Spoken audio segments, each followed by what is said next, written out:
7 мая в Якутске состоялась всероссийская патриотическая акция «Свеча памяти». Участие в ней приняли более 10 тысяч горожан и гостей столицы, почтивших память героев Великой Отечественной войны минутой молчания.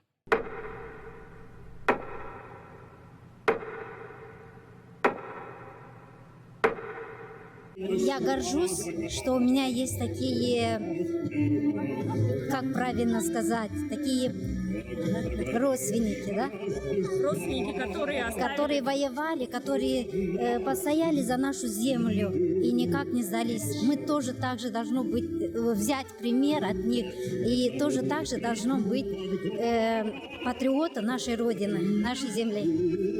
Отец мой ветеран тыла, поэтому есть кого поддержать. Скажите, пожалуйста, вы сегодня пришли поддержать акцию. Может быть, есть человек, в память о котором вы поддерживаете? Да, у меня дедушка Торговкин Самуил, да, командир взвода. В 1942 году умер в госпитале, командир взвода. Вот, командир взвода был. Надо воспитывать поколение, будущее поколение, чтобы они помнили и знали своих прадедов, дедов, да, насчет этого. Чтобы они не забыли о том, что... Да, что такое Великая Отечественная война и что такое, как победители наши, герои Советского Союза. Дети должны знать, а то молодежь не знает сейчас. Это очень плохо, конечно.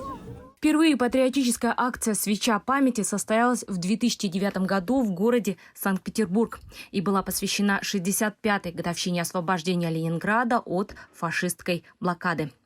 Надежда Кузнецова, Алексей Елисеев, ТВТН, Якутск.